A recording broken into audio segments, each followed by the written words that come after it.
Welcome back to the channel. आज हम बात करेंगे इस वीडियो में क्लास 10 2025 एग्जाम के दृष्टिकोण से साइंस का जो है 21 फरवरी वाला क्वेश्चन हम लोग इस वीडियो में देखेंगे, ठीक है। और ये वीडियो जो है प्रथम और द्वितीय पारी के लिए बहुत ही इंपॉर्टेंट होने वाली है, ठीक है। ये वीडियो आप लोगों के लिए 100% जो है मार्क आप लोगों को दिलाएगा, ठीक है। इसीलिए इस वीडियो को सारा बात वीडियो में नहीं बोला जाता है, ठीक है। इसीलिए आप लोग ध्यान दे के इस वीडियो को आराम से रटा मार लीजिए, ठीक है। चुपके से आप लोग देख लीजिए। हम लोग आज बहुत ही बेहतरीन कॉन्सेप्ट के साथ इस वीडियो को देखने वाले हैं। और ये जो है देख लीजिए यहाँ पे, और साइंस का क्वेश्चन होने वाला है, ठीक है। चलिए हम लोग देखते हैं फर्स्ट क्वेश्चन से। क्वेश्चन क्या बोलता है उसके बाद हम लोग बात करेंगे। ये देख लीजिए, आप लोगों का सेट है, अच्छे से देख लीजिए, ठीक है। चलिए आते हैं हम लोग साइंस में प्रथम क्वेश्चन क्या बोलता है। पहला क्वेश्चन है आज इस वीडियो में, बेहतरीन क्वेश्चन का किससे ये कॉन्सेप्ट है, ठीक है। बेहतरीन क्वेश्चन हम लोग चुन कर लाए हैं, बहुत ज़्यादा मेहनत किए हैं आप लोगों के लिए, इसीलिए इस वीडियो को मिस नहीं करना है। चलिए देखते हैं आज का फर्स्ट क्वेश्चन। आज का फर्स्ट क्वेश्चन बोलता है, किसी प्रकाश स्रोत के सामने एक रुकावट रख देने पर क्या होता है। मान लीजिए कोई प्रकाश है, वहाँ एक रुकावट रख दीजिएगा तो क्या होगा। एक रुकावट रख दीजिएगा तो जरूर है उसमें छाया बनेगा। क्या बनेगा? छाया बनेगा। समतल दर्पण की फोकस दूरी कितनी होती है? किसी समतल दर्पण की फोकस दूरी कितनी होती है, आप ही बताइए। तो समतल दर्पण की फोकस दूरी अनंत होती है, इनफाइनाइट होती है। 3 नंबर क्वेश्चन है, 1 मीटर फोकस दूरी वाले उत्तल लेंस की क्षमता क्या होती है। 1 मीटर फोकस दूरी यानी कि एक फोकस दूरी कितना दिया हुआ है, एफ बराबर दिया हुआ है 1 मीटर, ठीक है। तो उत्तल लेंस में बोलता है उसका क्या बोलता है, क्षमता यानी कि पी। तो पी बराबर क्या होता है 1/f। लगा दीजिए, क्या आंसर आ जाएगा 1D। क्या आ जाएगा 1D। बी बराबर क्या होता है 1/f होता है ना। तो एक एफ का मान कितना है 1, तो 1/1 कितना हो जाएगा 1, तो क्या हो जाएगा 1 डायोप्टर, इसका आंसर हो जाएगा। 4 नंबर क्वेश्चन बोलता है, निम्नलिखित में से किस लेंस को अपसारी लेंस कहते हैं। बेहतरीन क्वेश्चन है। अपसारी लेंस अवतल लेंस को बोलते हैं। अपसारी अवतल, अभिसारी उत्तल लेंस को बोलते हैं, इसको अभिसारी बोलते हैं, याद रखिएगा ये बात। प्रकाश की चाल विभिन्न माध्यमों में होती है। प्रकाश की चाल विभिन्न माध्यमों में भिन्न भिन्न होती है, याद रखिएगा। प्रकाश की चाल विभिन्न माध्यमों में भिन्न भिन्न होती है, इस बात पर ध्यान रखिए। किसी लेंस द्वारा उत्पन्न आवर्धन का ऐसा मात्रक, आवर्धन का ऐसा मात्रक बोलता है। तो आवर्धन का ऐसा मात्रक क्या होता है, आवर्धन का कोई मात्रक नहीं होता है, मात्रक विहीन होता है। निम्नलिखित में से किसका अपवर्तनांक सबसे अधिक होता है। अपवर्तनांक ऑप्शन के अनुसार बोला गया है, किसका अपवर्तनांक सर्वाधिक होगा। तो याद कीजिएगा, हीरा का अपवर्तनांक सर्वाधिक होता है 2.42 के आसपास, ठीक है। एक अभिसारी लेंस बनता है, एक अभिसारी लेंस बनता है। एक अभिसारी लेंस कैसा बनता है, कभी आभासी तो कभी वास्तविक बनता है। 8 का सी, रट्टा मार लीजिए। प्रकाश का नीला रंग होना किस परिघटना का परिणाम है। प्रकाश का नीला रंग होना किस घटना को दर्शाता है, यह परिकिरणन को दर्शाता है। क्या? प्रकाश के परिकिरणन को दर्शाता है। नेक्स्ट क्वेश्चन है, प्रकाश का प्राथमिक वर्ण कौन होता है। प्राथमिक कलर कौन सा है। तो प्राथमिक कलर है लाल, हरा, नीला। कौन सा है? लाल, हरा और नीला, तीनों हो जाएगा, जिसे प्राथमिक कलर कहा जाता है। और यही लाल, हरा, नीला यानी कि प्राथमिक कलर जो है टेलीविजन में यूज होता है, याद रखिएगा। नेक्स्ट क्वेश्चन है, बृहत संख्या में, सर्वाधिक संख्या में प्रकाश सुग्राही कोशिकाएं होती है, कैसे और कहाँ। तो रेटिना में, ठीक है, रेटिना में। दूरदृष्टि दोष के उपचार के लिए किस लेंस का प्रयोग होता है। दूरदृष्टि दोष के उपचार के लिए किस लेंस का प्रयोग होता है, उत्तल लेंस का होता है। निकट दृष्टि दोष में अवतल लेंस का प्रयोग होता है, याद रखिएगा। मानव नेत्र के लिए दृष्टि का अस्थायित्व होता है। अस्थायित्व कितना होता है मानव नेत्र के लिए, 1/16 सेकेंड, 1/16 सेकेंड के आसपास। निम्नलिखित में से कौन सा मात्रक वाट के बराबर होता है। इसमें से कौन सा मात्रक है जो वाट के बराबर होता है। तो जूल प्रति सेकंड। कौन जो है, जूल प्रति सेकंड जो है वाट के बराबर होता है। 1 किलोवाट घंटा बराबर होता है, 1 किलोवाट घंटा बराबर होता है 1 यूनिट के। किसके बराबर होता है, 1 यूनिट के। याद रखिए भैया, बेहतरीन क्वेश्चन है, ठीक है। 1 किलोवाट घंटा बराबर 3.6 जूल भी होता है, याद रखिएगा, लेकिन यूनिट में है तो 1 यूनिट। विद्युत शक्ति का ऐसा मात्रक क्या होता है। विद्युत शक्ति का ऐसा मात्रक होता है वाट। क्या होता है, वाट।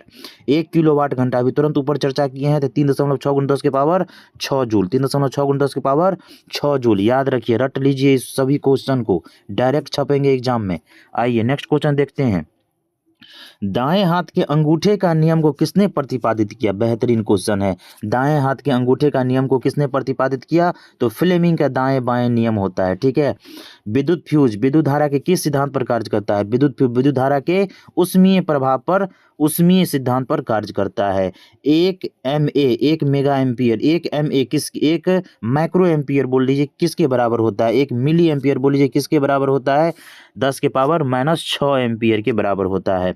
प्रतिरोध का मान बढ़ाने के लिए प्रतिरोधों को जोड़ा जाना चाहिए। प्रतिरोध का मान जब बढ़ाइएगा तो प्रतिरोधों को किस क्रम में जोड़ा जाना चाहिए, श्रेणी क्रम में जोड़ा जाना चाहिए, श्रेणी क्रम में, ठीक है।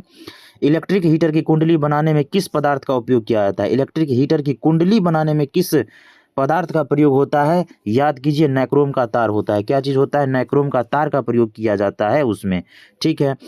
जैसे इस्त्री हो गया, इस्त्री मतलब आयरन, आयरन में क्या चीज़ होता है, उसके अंदर में जो है नाइक्रोम का तार ही बना का होता है, ये हीटर बना होता है। निम्नलिखित में से कौन ग्लोबल वार्मिंग के लिए उत्तरदायी है, ग्लोबल वार्मिंग के लिए जिम्मेदार है CO2, कौन है, CO2 यानी कि कार्बन डाइऑक्साइड। चलिए नेक्स्ट क्वेश्चन देखते हैं। इनमें से कौन जीवाश्म ईंधन है, जीवाश्म ईंधन का उदाहरण इनमें से कौन है, याद कीजिएगा पेट्रोलियम, प्राकृतिक गैस, कोयला, ये उपयुक्त सभी हो जाएगा जीवाश्म ईंधन के अंतर्गत। सूर्य तथा अन्य तारों द्वारा उत्सर्जित विशाल ऊर्जा स्रोत है, सूर्य तथा अन्य तारों द्वारा ऊर्जा स्रोत जो निकलता है वो किस प्रक्रिया का उदाहरण है, सूर्य और तारा में, याद कीजिएगा नाभिकीय संलयन की घटना होती है, सूर्य और तारा में नाभिकीय संलयन की घटना होती है। नेक्स्ट क्वेश्चन है, टिहरी बांध निर्माण का उद्देश्य क्या था, टिहरी बांध का जो निर्माण हुआ उसका मेन मोटो क्या था, याद रखिए टिहरी बांध जो है भगीरथी नदी पर है, भगीरथी नदी पर है, लेकिन इसका मुख्य मोटो क्या था, भूमि सिंचाई, बिजली उत्पादन, जल आपूर्ति, इनमें से सभी हो जाएगा। खिलौना में किस सेल का प्रयोग होता है, जो बैटरी वाले खिलौने होते हैं बच्चे के लिए, उसमें किस सेल का प्रयोग होता है, तो याद कीजिएगा खिलौना में जो है वो किस सेल का प्रयोग होता है, किस बैटरी का प्रयोग होता है, तो सूखा सेल का प्रयोग होता है, याद रखिएगा। जल में वैद्युत अपघटन में कैथोड पर कौन सी गैस प्रयुक्त होता है, कैथोड पर कौन सी गैस प्रयोग होती है, हाइड्रोजन गैस प्रयोग होती है कैथोड पर। नीचे दी गई अभिक्रिया के संबंध में कौन सा कथन सही बोल रहा है, ठीक है, देख लीजिए ZNO+C एरोमार्क ZN+C, देख लीजिए अदला बदली हो रहा है, एक दूसरे में मेल खा रहा है, तो क्या हो जाएगा, कार्बन क्या हो रहा है, अपचयित हो रहा है, क्या हो रहा है, अपचयित हो रहा है।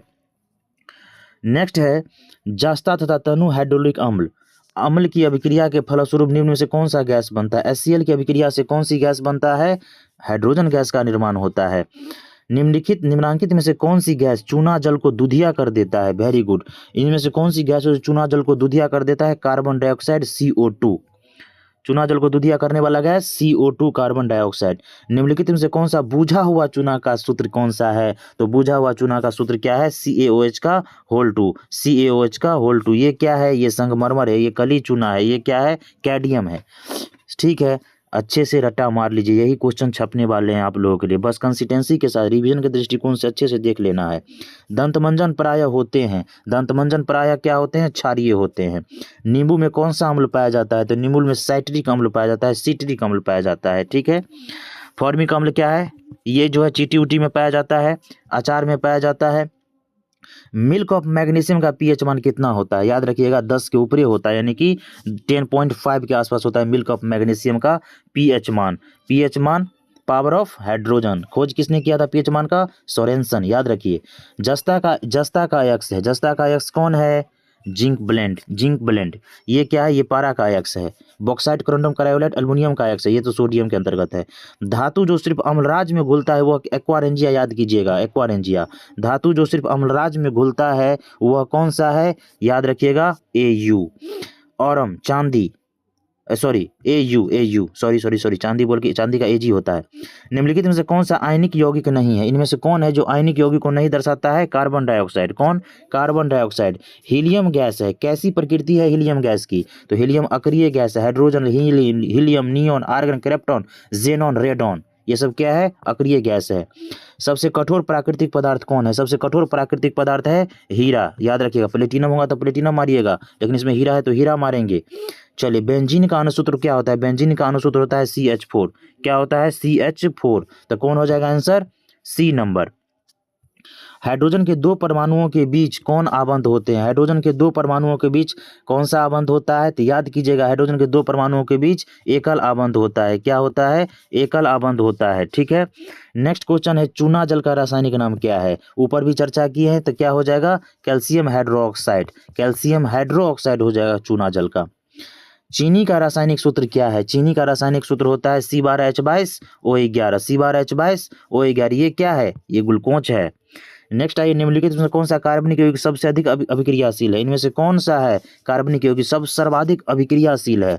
सर्वाधिक अभिक्रियाशील है तो इनमें से कौन हो जाएगा? C2H4, एथेन, प्रोपेन, ब्यूटेन, ये इसमें C2H4 है। चलिए, मेंडलीफ ने अपनी आवर्त सारणी तैयार करने के लिए कौन सा मापदंड अपनाया था? मेंडलीफ जो आवर्त सारणी बनाया हुआ था वो कौन सा मापदंड जो है अपनाए हुए थे? परमाणु द्रव्यमान पर उनका जो है मापदंड तैयार किए हुए थे। चलिए, निम्नलिखित में से कौन क्षार धातु नहीं है? कौन है जो क्षार धातु के अंतर्गत नहीं आता है? तो Mg, मैग्नीशियम। निम्नलिखित इसमें कौन हैलोजन समूह का सदस्य है? याद कीजिएगा, हैलोजन वर्ग 7A के अंतर्गत आता है। तो कौन है जो हैलोजन वर्ग के समूह के अंतर्गत आता है? तो ब्रोमीन। जिंक का परमाणु संख्या, तो जिंक का परमाणु संख्या 30 होता है। कितना होता है? 30 होता है।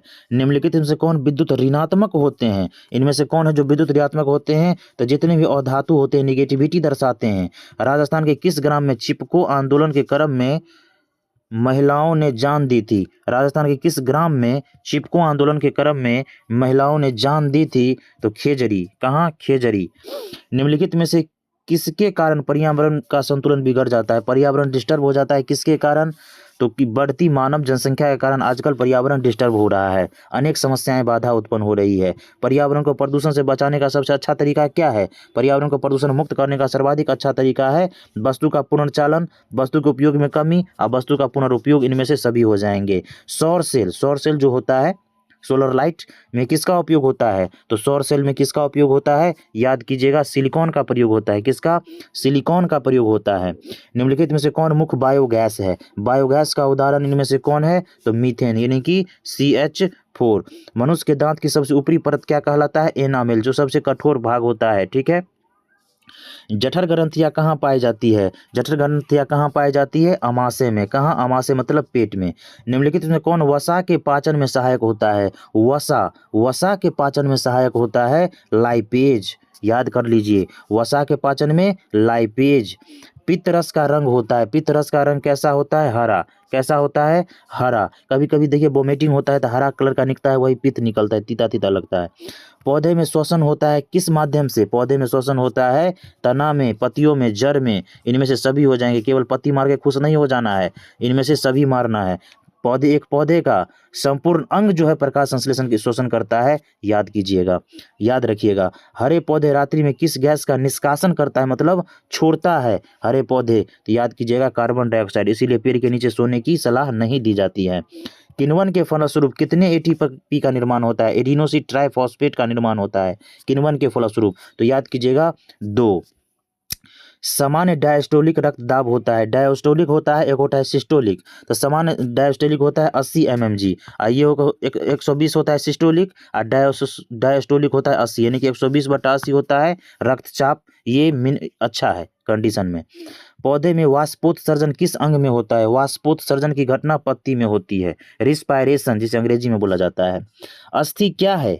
हड्डी जो है वह क्या है? हड्डी एक प्रकार का टिश्यू है, टिश्यू है, ऊतक है। पादप में अवशिष्ट संचित रहते हैं। पादप में जो है अवशिष्ट पदार्थ कहाँ संचित रहते हैं? पादप में, पत्तियों में, छाल में, कोशिकीय रिक्तियों में। इनमें से सभी हो जाएंगे। नेक्स्ट क्वेश्चन है, वृक्क के संरचनात्मक एवं क्रियात्मक इकाई को क्या कहते हैं? नेफ्रॉन कहते हैं। क्या कहते हैं? नेफ्रॉन कहते हैं। पौधे के उत्सर्जी पदार्थ हैं, तो पौधे के उत्सर्जी पदार्थ कौन से हैं? टैनिन है, रेजिन है, गोंद है। ये सभी पौधे के उत्सर्जी पदार्थ के अंतर्गत आते हैं। स्मरण शक्ति का मुख्य केंद्र है। स्मरण शक्ति का प्रमुख केंद्र कहाँ है? तो स्मरण शक्ति का प्रमुख केंद्र है सेरिब्रम, मस्तिष्क के सेरिब्रम पार्ट्स में। ठीक है। नेक्स्ट आइए, जड़ का अधोगामी वृद्धि, यानी कि जड़ जो है जो वृद्धि कहलाता है, क्या कहलाता है? कहलाता है गुरुत्वानुवर्तन। क्या कहलाता है? गुरुत्वानुवर्तन। एस्ट्रोजन स्रावित होता है कहाँ, किसके द्वारा? तो एस्ट्रोजन स्रावित होता है अंडाशय के द्वारा। एस्ट्रोजन अंडाशय के द्वारा। चलिए नेक्स्ट है, स्वपरागन निम्न में से किस पौधे में होती है? स्वपरागन मतलब खुद से फल तैयार करना, स्वपरागन। किसके माध्यम से होता है? उभयलिंगी में होता है। सरसों उदाहरण है। गर्भाशय के किस भाग में भ्रूण विकसित? तो विकसित का बात बोल रहा है ना, तो विकसित याद कीजिएगा एंडोमेट्रियम में होता है। कहाँ होता है? अमाशय में होता है भ्रूण का। लेकिन ये जो गर्भ निर्माण होता है वो फैलोपियन ट्यूब में होता है, याद रखिएगा।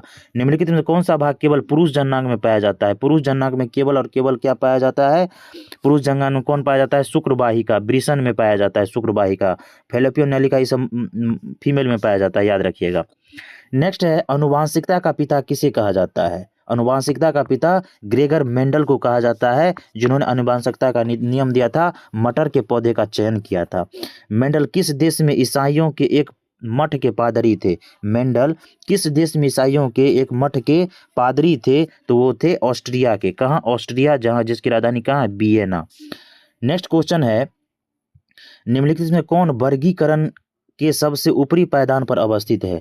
वर्गीकरण के सबसे ऊपरी पायदान पर अवस्थित है कौन? जगत। क्या हो जाएगा? जगत।